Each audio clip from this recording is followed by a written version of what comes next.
5 secondes. Bonjour à tous.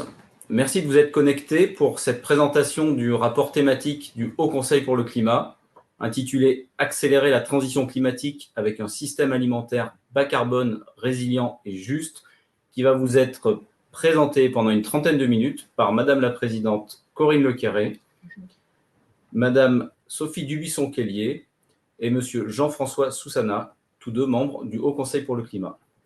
Madame Lecquéré, la parole est à vous. Bonjour à tous et à toutes, merci de votre intérêt. Pour rappel, avant de commencer, le Haut Conseil pour le climat est un organisme indépendant qui est chargé d'évaluer l'action publique en matière de climat, y compris la trajectoire de baisse des émissions, les puits de carbone, l'empreinte carbone, l'adaptation et les impacts socio-économiques des actions. Dans le cadre de ces missions, le Haut Conseil a réalisé un examen de l'empreinte carbone alimentaire et une analyse des politiques alimentaires et agricoles à l'aune des enjeux climatiques. Le système alimentaire que vous voyez ici est en rouge. Le système alimentaire et la production agricole sont en première ligne des défis climatiques. Le système alimentaire inclut non seulement la production agricole, mais aussi toutes les étapes intermédiaires, dont la transformation, la distribution, la restauration, la consommation et la gestion des déchets à toutes les étapes. La production agricole, elle, est exposée à une augmentation des dommages causés par le réchauffement climatique qui se répercute sur l'ensemble du système alimentaire. En même temps, l'alimentation contribue fortement aux émissions de gaz à effet de serre qui peinent à diminuer. Accélérer la réduction des émissions de l'alimentation et de la production agricole tout en protégeant l'avenir des professionnels et les consommateurs nécessite d'intervenir sur l'ensemble du système alimentaire. Les impacts du changement climatique sur la production agricole et la sécurité alimentaire sont importants et sont croissants depuis plusieurs décennies. La sécheresse, comme en 2003 et 2022, génère des baisses de rendement pour les cultures, dont le blé, le maïs, jusqu'à 30%. La diminution de la production fourragère réduit les sources d'alimentation pour les animaux d'élevage, ce qui augmente les coûts pour les éleveurs. Les sécheresses aussi entraînent une diminution des ressources en eau renouvelables. Les vagues de chaleur induisent un stress thermique et un stress hydrique des cultures qui réduit les rendements et un stress thermique des animaux d'élevage, ce qui peut entraîner une surmortalité des animaux et une diminution des performances de production liées aux problèmes de santé et de bien-être animal. Les inondations comme en 2010, 2016 et 2023 peuvent entraîner de lourds dégâts avec mort d'animaux, dégradation de sol, perte de récolte, perte de matériel et perte économique. Tout ça, ça se déroule à la fois en France métropolitaine et dans les Outre-mer. Les conséquences du changement climatique sur le rendement des cultures et de l'élevage vont continuer à s'amplifier. Les impacts sur la production agricole se répercutent sur l'ensemble du système alimentaire. Les éléments extrêmes entraînent des chutes rapides et brutales de production au niveau mondial, avec des pertes de production qui, pour l'instant, sont contrebalancées par les productions des régions touchées par ces événements, des régions non touchées par ces événements ou par le stockage et le commerce, mais qui risquent de ne pas l'être alors que ces événements s'intensifient et se multiplient.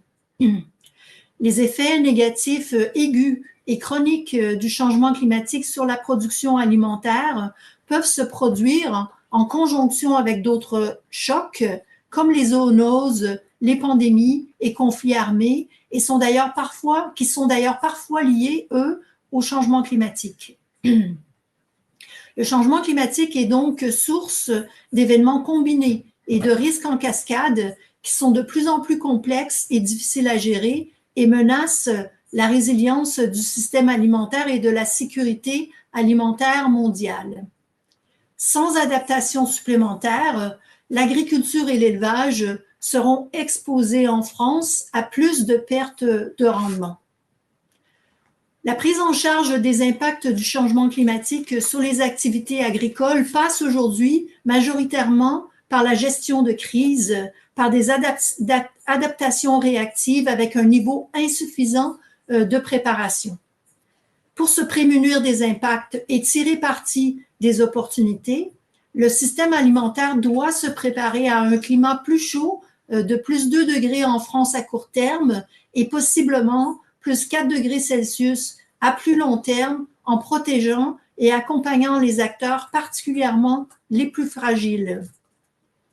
Des travaux d'identification des vulnérabilités et des besoins d'adaptation ont été déjà engagés dans plusieurs filières, mais les politiques publiques agricoles et alimentaires ne répondent pas complètement à leurs besoins, qui sont des besoins de connaissances à l'aide d'outils de diagnostic de vulnérabilité et services agroclimatiques pour chaque filière, d'une gouvernance multi-acteurs inclusive de la gestion des ressources en eau et des sols, de réglementation favorisant les efforts d'adaptation de l'agriculture, d'investissements publics et privés cohérents avec les objectifs fixés et de dispositifs d'indemnisation qui encouragent une agriculture plus résiliente.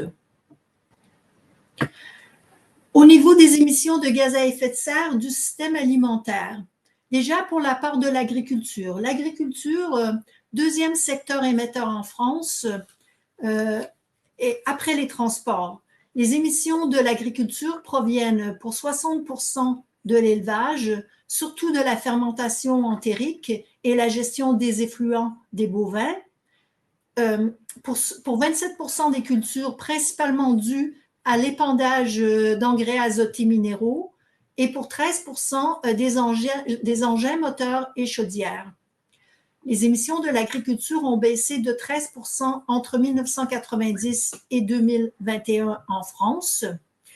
Les baisses dans l'élevage sont principalement dues à la baisse du cheptel du fait des difficultés socio-économiques de la filière, telles que l'a souligné le Haut Conseil pour le climat dans son rapport annuel 2023, alors que la baisse dans les cultures est due à la diminution de la fertilisation azotée, en partie causée par la hausse des prix, avec peu de baisse de l'utilisation d'énergie fossile. Cette trajectoire respecte pour le moment les objectifs de la stratégie nationale bas carbone, qui est la feuille de route vers la neutralité carbone de la France. Mais la trajectoire future de décarbonation du secteur doit s'accélérer, comme pour tous les secteurs, pour vraiment répondre aux enjeux du réchauffement climatique. Les nouveaux objectifs sont de moins 22% de baisse, 22% de baisse en 2030 par rapport à 2015, alors qu'une baisse de 7,9% a été réalisée entre 2015 et 2021. Les sols agricoles, de leur côté, émettent à l'heure actuelle plus qu'ils ne stockent, ajoutant 6 millions de tonnes aux émissions agricoles, bien que leurs émissions aient fortement diminué entre 1990 et 2021, de 66%. Les sols agricoles, donc du coup, on compte prairies et sols cultivés qui contiennent du carbone qui peut rester dans les sols ou bien repartir dans l'atmosphère. Le déstockage observé provient des terres cultivées et résulte principalement de la conversion des prairies et forêts en terres cultivées. Ce déstockage a diminué fortement ces 30 dernières années. Les prairies, elles, stockent du carbone, mais la surface des prairies a diminué depuis 1990 et donc aussi le stockage de carbone dans leur sol. Les émissions totales des activités agricoles, donc, qui incluent agriculture et usage des sols agricoles, sont de 83 millions de tonnes équivalentes de CO2 par année. Les émissions provenant des sols agricoles sont d'autant plus problématiques que les puits de carbone forestiers sont fragilisés par le changement climatique et ont fortement diminué cette année. Il faut donc essayer d'inverser ce phénomène d'émissions provenant des sols agricoles et encourager le stockage de carbone dans les sols agricoles. Les objectifs de réduction d'émissions sont difficiles à atteindre et notre rapport démontre qu'il faut une approche sur la base du système alimentaire et un soutien accru aux producteurs pour les atteindre.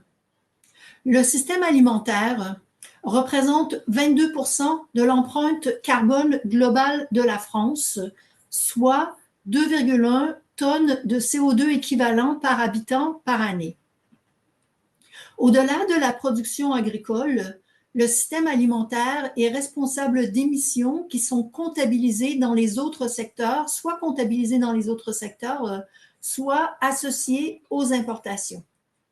Bien que l'agriculture en France et dans les autres pays soit à l'origine de 60% de l'empreinte carbone de l'alimentation, plusieurs autres facteurs y contribuent de manière significative.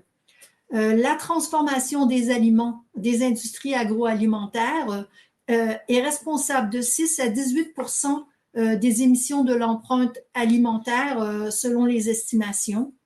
Le commerce et la restauration de 12%, le transport de 6 à 14% et en particulier le transport routier au sein du transport. Les produits d'origine animale sont responsables de la majorité de l'empreinte carbone alimentaire, soit 51%, suivi des boissons. L'empreinte carbone de l'alimentation a diminué à peu près au même rythme que la production agricole entre 2010 et 2018 où nous avons des données, mais la part des importations, elle, a augmenté. Les importations comptent pour presque la moitié de l'empreinte carbone, soit 46%. Il s'agit des aliments, mais aussi des produits intermédiaires comme ceux destinés à l'alimentation des animaux. Une partie importante des importations génère de la déforestation, notamment une part du soja pour l'alimentation animale. Je vais maintenant passer la parole à Sophie Dubuisson-Kellier pour parler des freins et verrous. Merci Corinne. Bonjour à toutes et à tous. Alors en effet, notre rapport soulève plusieurs difficultés auxquelles font face les acteurs du système alimentaire avec plusieurs types de freins. Certains de ces freins sont liés aux pratiques, en particulier les coûts de mise en place de nouvelles pratiques, le travail additionnel, mais également les risques, les pertes de rendement initiales si elles ne sont pas compensées par des revenus supplémentaires et les besoins de compétences supplémentaires liés à l'adoption de nouvelles pratiques. D'autres freins sont plutôt liés au contexte et à la situation socio-économique et institutionnelle du secteur. Par exemple, le partage inégal de la valeur entre les acteurs, mais aussi les faibles revenus de certains agriculteurs, leurs conditions de travail difficiles et la concurrence internationale. Le fonctionnement imbriqué du système alimentaire rend difficile les changements de pratiques. La structuration des systèmes agricoles et agro-industriels autour d'un nombre restreint de cultures et d'animaux va créer des mécanismes de verrouillage, aussi bien du côté de l'agriculture que de la demande alimentaire. Par exemple, la diversité des cultures nécessite le développement de nouvelles filières, d'une logistique, d'outils de transformation adaptés aux nouvelles cultures. La forte spécialisation des bassins de production forme un obstacle aux complémentarités culture-élevage et au rééquilibrage de la fertilisation organique. Du côté des leviers, que peut-on dire? Ces freins et ces verrous peuvent être en effet levés par des changements profonds des systèmes agroalimentaires, tels que la revalorisation des revenus des agriculteurs et des éleveurs qui vont transformer leurs pratiques, mais aussi la réorientation des dispositifs de soutien en faveur de pratiques agricoles bas carbone et adaptées, les offres de formation initiale et continue, le renforcement du volet climat de la formation des conseillers agricoles, le renforcement de l'implication des filières et des collectivités territoriales dans la gouvernance des systèmes alimentaires, et enfin la recherche et l'innovation. Plusieurs opportunités contribuent à la transformation de l'agriculture, comme le renouvellement des générations. Les jeunes générations peuvent avoir un intérêt plus fort aux questions environnementales, mais aussi la prise de conscience des problèmes environnementaux et climatiques qui va croissant dans le secteur agricole parce que ces problématiques touchent directement les agriculteurs en France. La pertinence des différents leviers doit s'évaluer selon les co-bénéfices et antagonismes avec d'autres dimensions. Ces dimensions peuvent être sociales, la question des revenus, on en a beaucoup parlé, mais aussi les conditions de travail des agriculteurs, et notamment des éleveurs, mais aussi le coût de l'alimentation pour les consommateurs et les problématiques de précarité alimentaire. Ces dimensions peuvent également être économiques, les questions de compétitivité, les questions d'échange, elles peuvent être environnementales, la biodiversité, l'eau, les sols, et enfin, elles concernent également la santé des consommateurs, les questions de nutrition, les questions de microparticules. Et je repasse la parole à Corinne Lequerry. Merci. Jean-François Souzana va maintenant présenter les options pour l'atténuation et l'adaptation. Oui, merci Corinne. Bonjour à toutes et à tous. Donc, sous réserve de lever les freins et verrous, de nombreuses pratiques d'atténuation et d'adaptation au changement climatique sont accessibles, et ceci dans tout le système alimentaire. S'adapter est nécessaire pour limiter les dommages, protéger les agriculteurs et les éleveurs, préserver la performance d'une activité économique essentielle, maintenir la stabilité de l'approvisionnement alimentaire et décarboner le secteur agricole pour réduire les impacts du changement climatique. Il y a des technologies, mais aussi des changements plus systémiques comme l'agroécologie, qui ont un fort potentiel pour adapter l'agriculture française au changement climatique. Des technologies et des pratiques sont mobilisables pour l'adaptation. On parle souvent de techniques climato-intelligentes, instaurer une irrigation de résilience, sélectionner des variétés de plantes ou des races animales plus tolérantes à la sécheresse et aux températures élevées, développer des services agroclimatiques et une agriculture de précision, diversifier les cultures en fonction des risques climatiques afin de réduire les dommages pour l'exploitation. Mais ces technologies permettent surtout une adaptation incrémentale, sans changer les systèmes de production. Elles ne permettent pas en réalité de faire face à l'ampleur des impacts du changement climatique à venir. Par contraste, l'agroécologie, qui désigne un ensemble de pratiques qui sont issues notamment des connaissances de l'écologie scientifique, permet de renforcer les services liés au sol, à la biodiversité et à une gestion intégrée de l'eau. On peut ainsi avoir une meilleure adaptation au changement climatique. Par exemple, la couverture des sols peut renforcer le stockage et l'infiltration d'eau, mais aussi le stockage de carbone dans la matière organique, ce qui contribue à la séquestration de carbone, à l'atténuation. La diversification des cultures et des paysages joue un rôle clé pour l'adaptation en répartissant les risques, mais elle suppose de développer de nouvelles filières. On peut penser par exemple au rôle que pourraient avoir les protéagineux et des changements dans l'aval de la production. Les plantations d'arbres ou de haies contribuent à l'adaptation en créant un microclimat plus favorable, un ombrage pour les troupeaux. Il faut aussi une gestion intégrée de l'eau pour chaque bassin versant. Donc l'agroécologie et l'utilisation de technologies climato-intelligentes sont complémentaires, mais l'agroécologie apporte une démarche transformationnelle. Chaque option nécessite des précautions pour ne pas conduire à des formes de maladaptation. Par exemple, un recours trop important à l'irrigation dans des territoires où les apports en eau sont projetés en diminution avec le changement climatique. Le deuxième point, c'est de regarder les étapes intermédiaires pour l'atténuation. Réduire l'empreinte carbone de l'alimentation nécessite de décarboner toutes les composantes du système alimentaire pour réduire l'empreinte, lever les verrouillages organisationnels qui entravent les changements dans les autres composantes et éviter l'importation de produits alimentaires avec des effets de fuite aux frontières. Donc on dispose en réalité de nombreuses pratiques agronomiques et de modèles agricoles qui permettent de réduire les émissions de gaz à effet de serre de l'agriculture sans impact négatif sur les rendements. Les plus importantes concernent la réduction des émissions des élevages, notamment bovins, via leur alimentation, la gestion des troupeaux et la sélection des animaux, la réduction des émissions des effluents d'élevage, qui peut, dans ce cas, être combinée à la méthanisation. En ce qui concerne les cultures, il s'agit surtout de réduire les pertes d'azote, optimiser l'usage des engrais azotés minéraux et organiques et utiliser des légumineuses qui fixent l'azote biologiquement. Ceci permet de réduire les émissions associées aux cultures et celles associées à la production des engrais minéraux. Le stockage de carbone dans les sols agricoles a un rôle important à jouer grâce à l'extension des cultures intermédiaires, des haies et des prairies temporaires, avec des investissements qui sont possibles également dans des systèmes sylvopastoraux avec des plantations d'arbres dans les prairies. Il faut noter que chaque fois que l'on va stocker du carbone ou baisser les émissions, cela peut donner lieu à des paiements pour les agriculteurs via le prix du carbone. Et enfin, l'agriculture est à même de contribuer à la production d'énergie renouvelable. On peut penser, je l'ai cité, à la méthanisation, mais aussi aux panneaux solaires.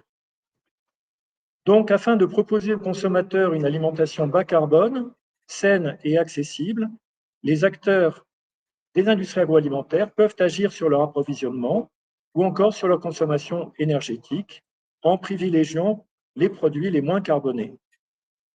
Les distributeurs ont un rôle à jouer en structurant l'offre alimentaire par la sélection et la mise en valeur des produits commercialisés, qui seraient bas carbone, ou encore par la localisation des points de vente. Il est possible de réduire les émissions de gaz à effet de serre liées au transport des aliments en réduisant les distances parcourues via une optimisation de la chaîne logistique, en électrifiant le fret routier, en améliorant l'efficacité énergétique des véhicules, en substituant au fret routier des modes de transport moins émetteurs comme le train ou le fluvial. Enfin, il faut comprendre les effets d'une alimentation bas carbone et saine, ceci est dans la diapositive suivante, pour diminuer fortement les pertes et gaspillages, ce qui réduirait l'empreinte carbone de l'alimentation. Donc, plusieurs leviers existent pour décarboner l'alimentation. Le premier concerne la diminution de la consommation de produits d'origine animale et la substitution par des protéines végétales. La réduction de la consommation de produits d'origine animale ne sera possible que si la transformation, la grande distribution et la restauration hors domicile facilitent une offre moins riche en produits d'origine animale, afin d'éviter que les efforts faits au niveau des élevages en France soient annulés par des importations accrues.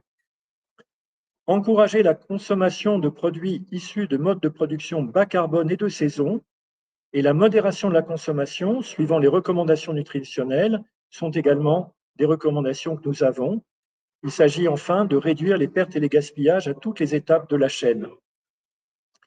Évidemment, on peut s'interroger sur les impacts pour le portefeuille des ménages, mais nous notons que consommer moins de produits d'origine animale et gaspiller moins allège le budget et la consommation des familles.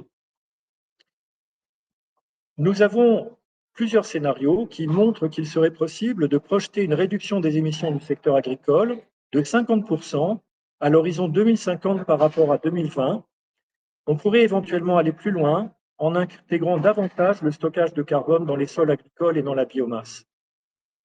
Ces scénarios envisagent une baisse de la consommation de protéines animales d'au moins 30%, d'où l'importance d'une alimentation saine et bas carbone, une diminution de la part de l'azote minéral apporté aux cultures de 40 à 100% et un développement de l'agroécologie et de l'agriculture biologique pour atteindre 50% de la surface agricole utilisée. Donc sur cette base, les réductions, l'atteinte de la neutralité carbone comme objectif pour l'agriculture, production et sol agricole d'ici 2050 pourrait être accessible et devrait en tout cas être étudié de manière plus approfondie. Ceci réduirait la dépendance aux puits de carbone forestiers qui sont fragilisés par le changement climatique et à la capture et stockage de carbone par des voies technologiques industrielles qui sont des options plus coûteuses, limitées et risquées. Voilà, je repasse la parole à Corinne. Merci. Je vais passer la parole à Marion Guilloux maintenant, qui va vous parler d'action publique. Marion Guilloux. Merci Corinne.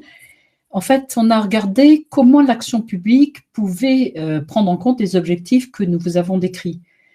Et on s'est dit que la vraie méthode, c'était de faire en sorte que les enjeux climat soient au cœur des politiques publiques agricoles et alimentaires, à l'échelle territoriale comme nationale comme européenne. Alors, on a pris 3 exemples qu'on a pas mal détaillés dans le rapport, 3 politiques très structurantes pour l'agriculture et l'alimentation, qui sont soit en cours d'élaboration, soit qui vont être actualisées à court terme et qui intègrent un objectif ou un axe d'action climatique.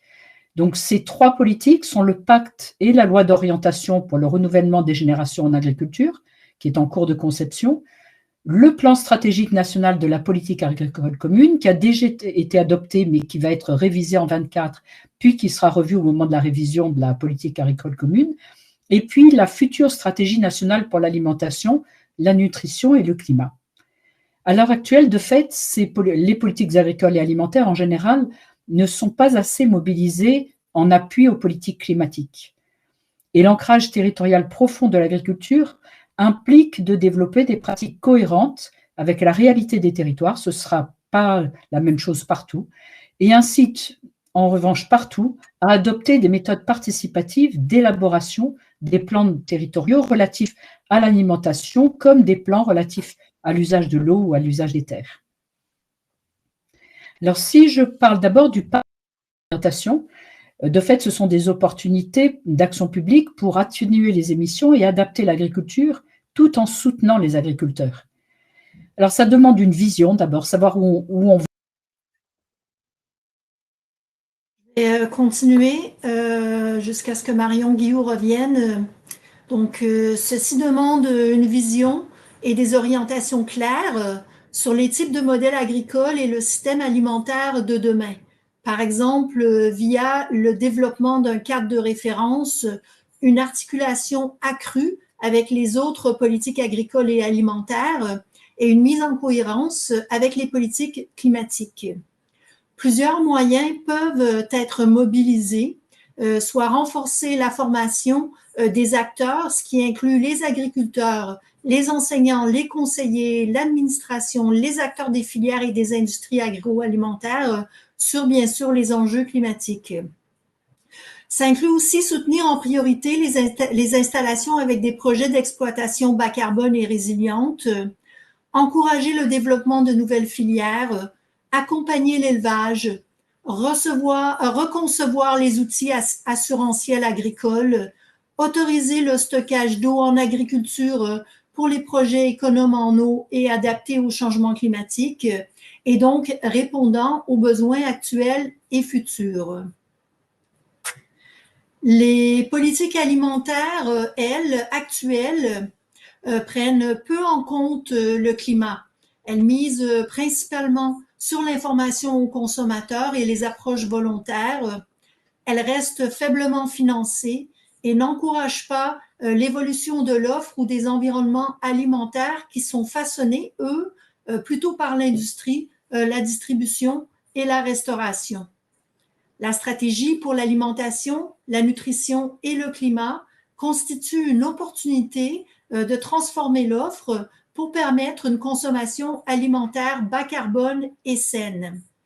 Dans ce cas-ci, il s'agit d'agir sur l'offre pour qu'elle soit moins riche en produits fortement émetteurs de gaz à effet de serre, par exemple certains produits d'origine animale, d'améliorer l'acceptabilité de l'offre durable et saine pour les ménages les plus modestes, d'encadrer les politiques commerciales des distributeurs pour soutenir le revenu des agriculteurs, d'élargir l'offre de produits bas carbone dans la restauration collective, de proposer des recommandations en matière d'alimentation qui intègrent des critères climatiques, de réguler la publicité, le marketing et les offres promotionnelles. La politique agricole commune et le plan stratégique national de la France ne sont pas conçus ni dimensionnés pour permettre aux agriculteurs et aux éleveurs de réduire les émissions de gaz à effet de serre et de s'adapter au changement climatique. Et ils sont encore trop peu mobilisés pour la transition bas carbone et l'adaptation du secteur agricole et de l'utilisation des terres.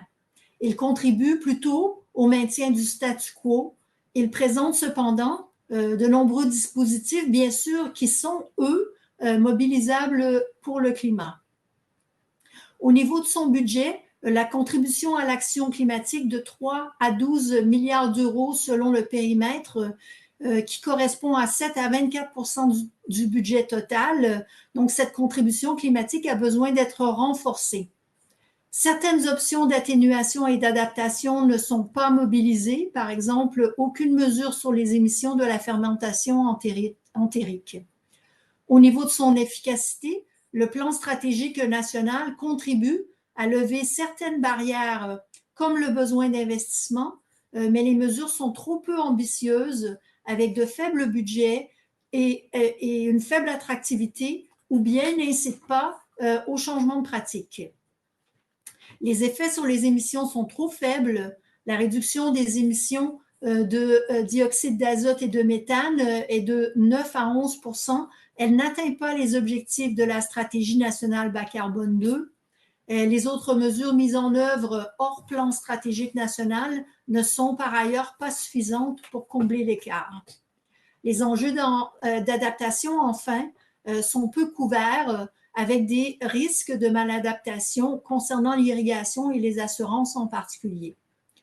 Pour conclure, le Haut Conseil pour le climat émet des recommandations visant à réduire la vulnérabilité aux chocs climatiques, renforcer la souveraineté alimentaire, réduire l'empreinte carbone de l'alimentation et atteindre la neutralité carbone pour toute la France, tout secteur confondu en 2050, tout en protégeant l'avenir des agriculteurs et les consommateurs, surtout les plus vulnérables.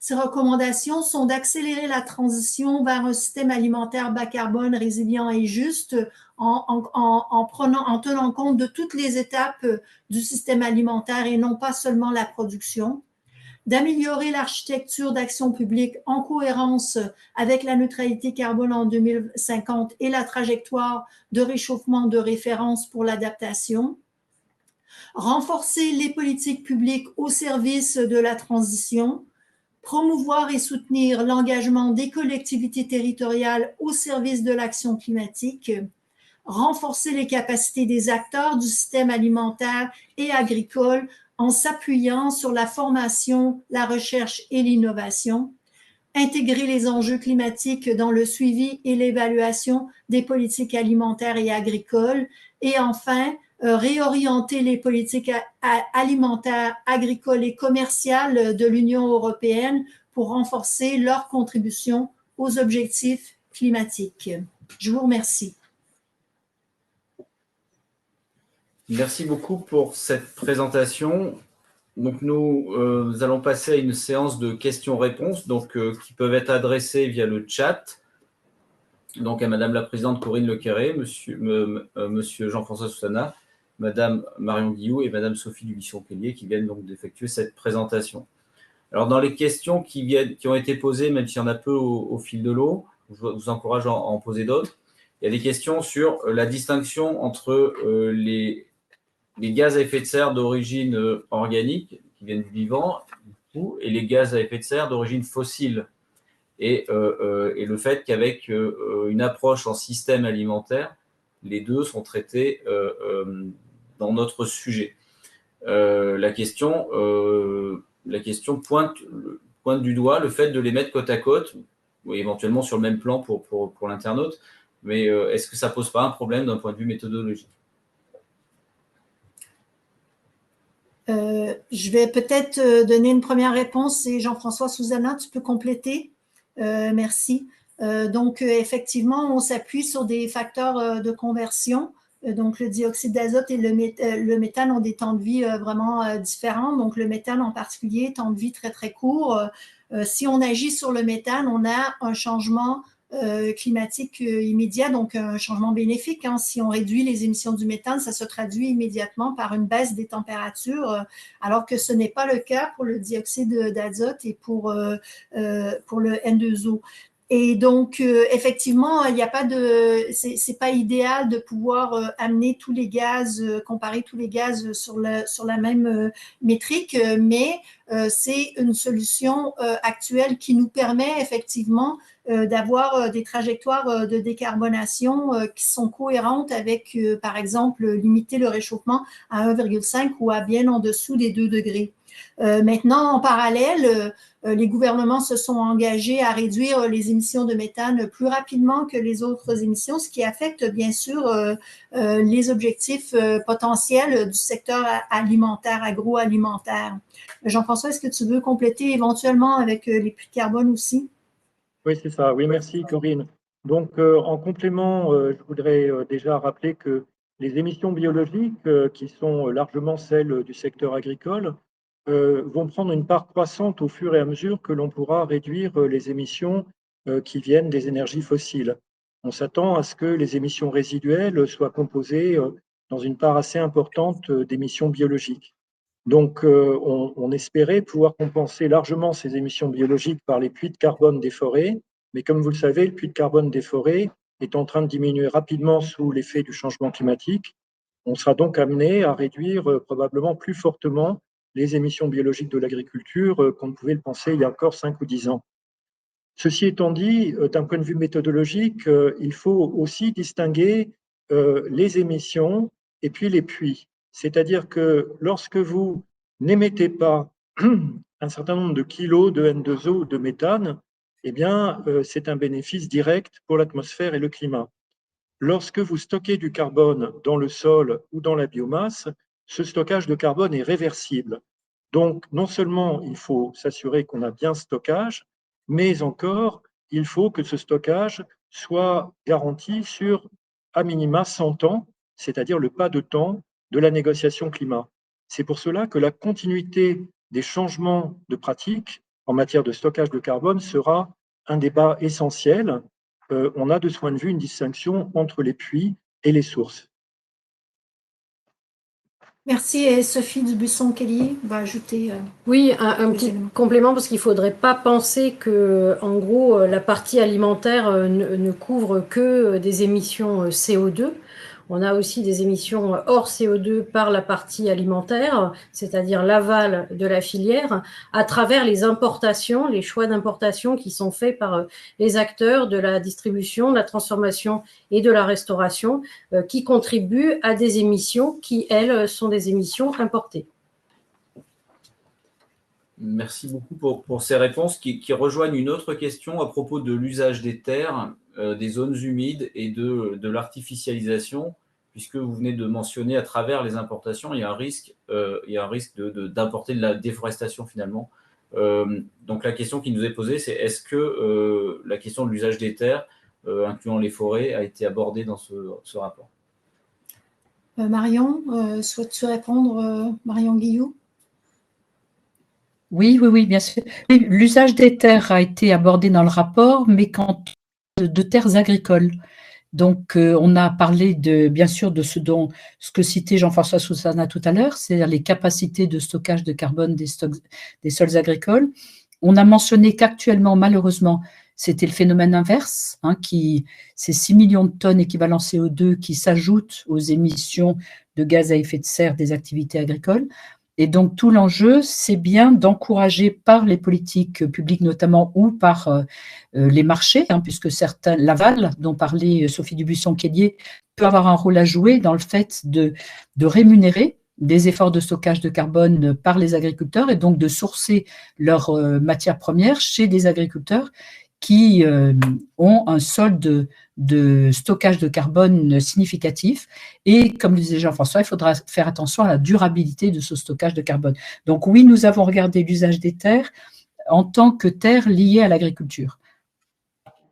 Et je voulais juste rajouter que effectivement, nous avons parlé des politiques visant à limiter la déforestation importée. On peut d'ailleurs dire qu'il y aurait le même enjeu pour la mise en culture des zones humides, qui créent des émissions très importantes également. Et il y a certainement une articulation, c'est ce que nous exprimons dans le rapport, entre les politiques strictement sur le secteur agricole et les politiques commerciales.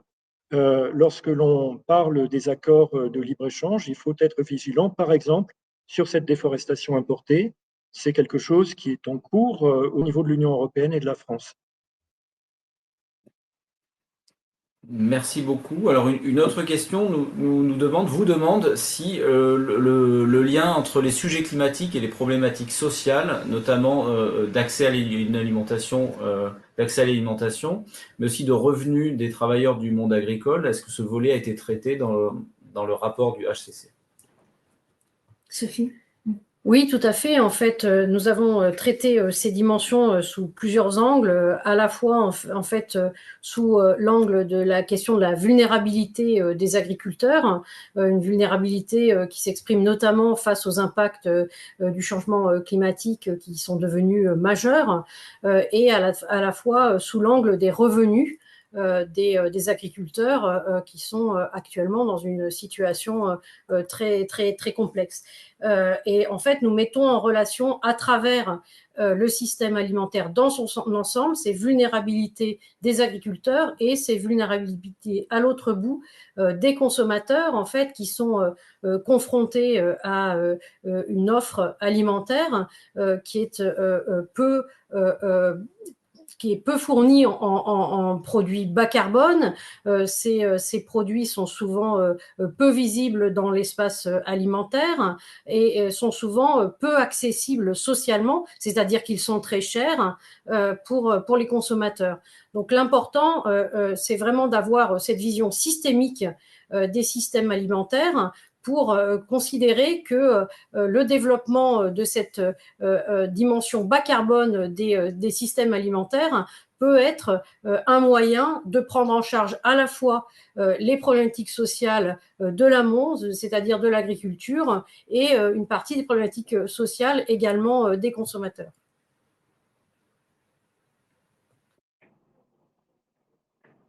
Merci pour ces éléments. Donc effectivement, les questions sociales, on le note, ont bien été traitées. Une autre question qui vous est posée est la question sensible de l'irrigation, de l'efficacité des retenues d'eau en matière notamment d'adaptation. Merci. Point très important. Jean-François, Susanna, Marion Guillou. Oui, tu veux commencer, Jean-François, puis je compléterai. Oui, parfait. Merci Marion. Donc évidemment, nous soulignons qu'il y aura des tensions accrues sur la ressource en eau dans le contexte du changement climatique. Il faut savoir que l'assèchement des sols est une conséquence pratiquement inévitable du réchauffement climatique, même si cet assèchement peut s'accompagner de périodes de précipitations intenses et par conséquent d'inondations à certains moments. Donc la tension sur l'eau va devenir quelque chose de marquant pour l'agriculture française, en fait dans toutes les régions, même celles qui jusque-là étaient épargnées. Et cela amène des tensions entre les agriculteurs et d'autres utilisateurs, mais aussi des tensions avec la préservation des hydrosystèmes. Une fois que l'on a dit ça, il faudrait que les projets d'aménagement tiennent compte de l'adaptation au changement climatique, pas simplement dans les quelques années qui viennent, mais plutôt à moyen long terme, vu la durée de ces infrastructures. Il faudrait donc que ces projets s'accompagnent d'efforts du secteur agricole pour avoir des systèmes de culture qui soient plus résilients et qui soient plus économes en eau. Je passe la parole à Marion. Oui, en fait, la difficulté, c'est évidemment que les ressources en eau vont être plus irrégulières et que donc le stockage est une solution à laquelle il faudra faire appel, mais vraiment pas n'importe comment, parce qu'on peut faire beaucoup de dommages sur l'environnement où on peut faire, comme le disait Jean-François, soulever des problèmes de conflit d'usage entre différentes professions.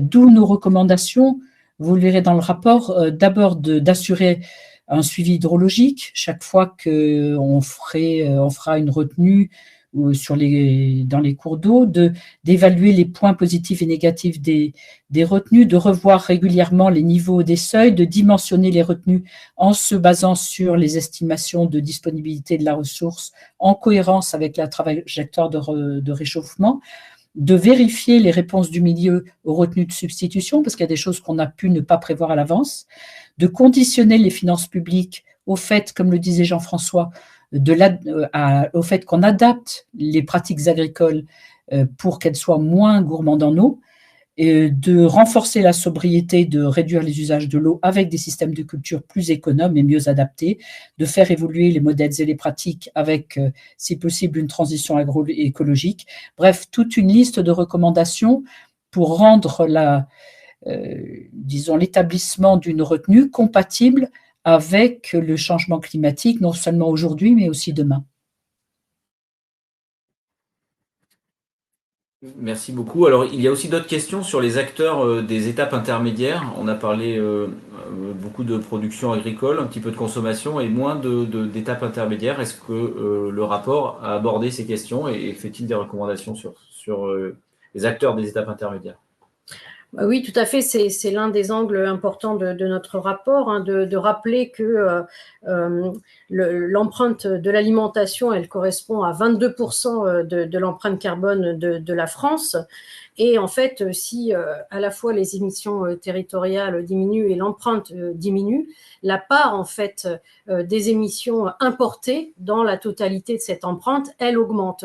C'est-à-dire qu'on a une problématique assez importante qui est liée au fait que dans la consommation alimentaire et dans les impacts de cette consommation sur l'empreinte carbone, on a un rôle assez fondamental qui est joué par les importations de produits. Et une partie non négligeable, hein, plus de la moitié de cette empreinte, en fait, est liée à des produits qui sont directement vendus aux consommateurs, c'est-à-dire des produits alimentaires qui sont approvisionnés, qui sont sourcés par la distribution, la restauration et la transformation. Donc on voit bien que ces choix d'approvisionnement sont aujourd'hui au cœur de la problématique de la constitution de l'empreinte.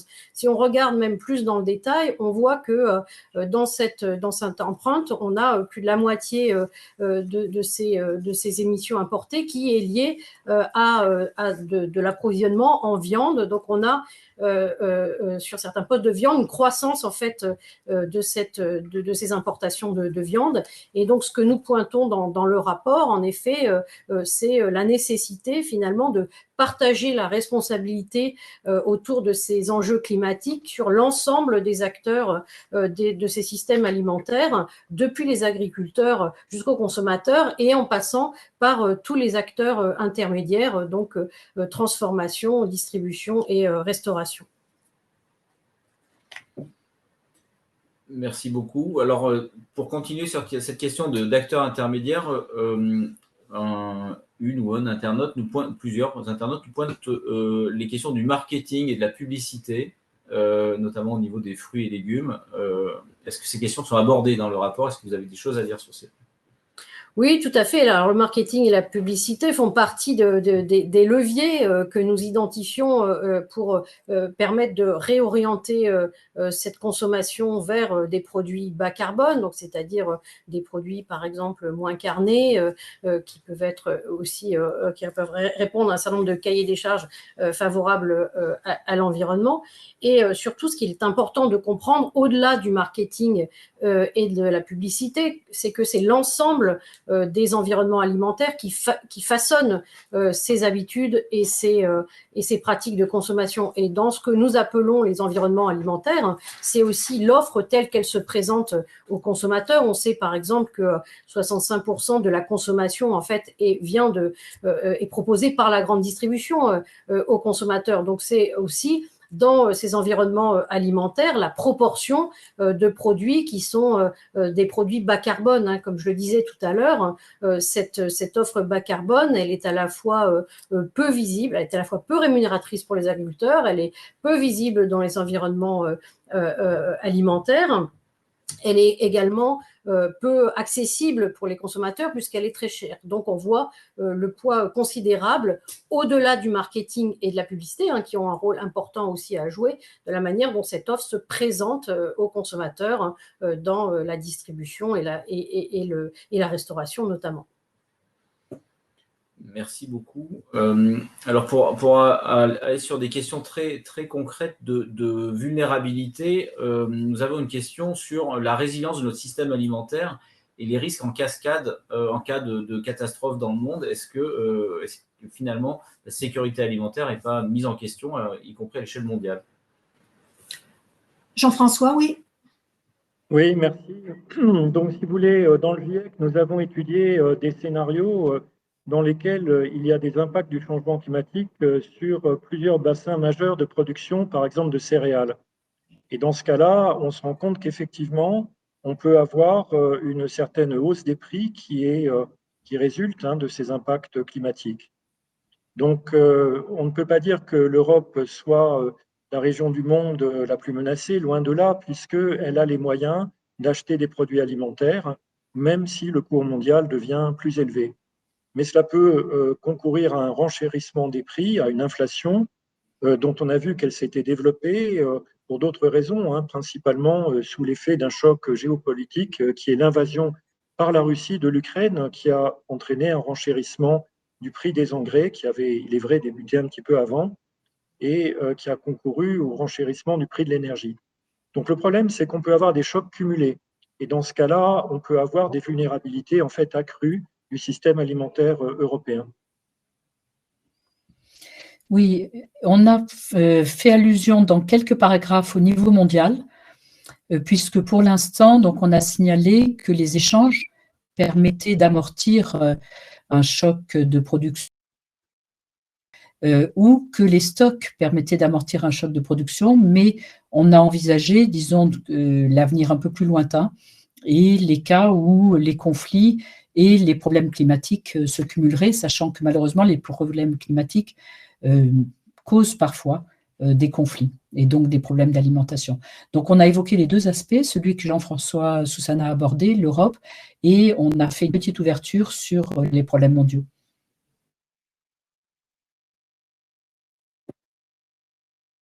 Merci beaucoup. Alors pour zoomer sur les questions alimentaires, une question sur la diminution de consommation de viande et la différence entre différentes sortes de viande, entre viande rouge ou viande issue de monogastriques comme le poulet ou le porc. Oui, alors la consommation de viande avait diminué et puis maintenant elle commence plutôt en fait à se maintenir et réaugmenter un petit peu. Et ensuite, effectivement, on peut regarder entre les différents types de viande hein, et notamment la consommation de poulet très transformé, la consommation de bœuf également très transformé se maintient beaucoup, notamment chez les plus jeunes. Hein, on le sait, hein, c'est l'effet des burgers, c'est l'effet des nuggets. Et cette consommation-là, en fait, elle est aussi largement sous-tendue, soutenue par des importations. Donc, c'est la problématique que nous pointions tout à l'heure sur la nécessité d'engager davantage dans la transition ces acteurs intermédiaires que sont la restauration, la transformation et la distribution, puisque, en fait, aujourd'hui, ils, par leur pratique d'approvisionnement, sous-tendent et soutiennent ce maintien d'un niveau important d'émissions importées. Est-ce qu'on peut ajouter… Pardon. Est-ce qu'on peut ajouter… Oui, bien sûr, Marion, ensuite Jean-François. D'accord. Est-ce qu'on peut ajouter qu'il y a plusieurs pratiques d'élevage quand on parle de ruminants? Bon, bien sûr, les ruminants dégagent du méthane, mais lorsque vous avez un élevage à l'herbe, vous avez du stockage de gaz à effet de serre dans les prairies, qui est significatif, et puis des effets sur la biodiversité qui sont significatifs. Et c'est pour ça qu'on ne peut pas parler de tous les types d'élevage de la même manière. Le deuxième point sur lequel notre rapport diffère sans doute un peu de l'esprit de décision que vous avez pu voir en Hollande ou ailleurs, qui est d'ailleurs du fait qu'ici on a de l'élevage, enfin qu'en France on a de l'élevage à l'herbe plus que dans d'autres pays, c'est qu'il serait absurde de diminuer la consommation, la production de l'élevage en France s'il n'y a pas d'action en même temps sur la consommation, puisque c'est ce que disait Sophie, la consommation, en fait, actuellement, l'évolution de la consommation est liée à l'évolution des importations. Et donc, on a fait très attention de ne pas donner de recette unique en disant pesons sur la diminution de l'élevage national d'abord. Il faut tout faire à la fois, c'est-à-dire veiller à ce que la consommation de produits animaux diminue et que, parallèlement, l'offre de produits bas carbone augmente à chacun des échelons de la chaîne. On n'a pas fait de propositions simplistes sur ce domaine-là. Vous verrez qu'elles sont bien réfléchies. Je l'espère, en tous les cas. Et en complément, je voulais indiquer, c'est dans le fil de ce qu'indique Marion Guillou, c'est que nous avons certes des modes d'élevage différents entre les élevages herbagers, des élevages qui dépendent plus de ressources en grains, comme le maïs, mais nous avons aussi des options devant nous qui ne sont pas encore utilisées à leur potentiel.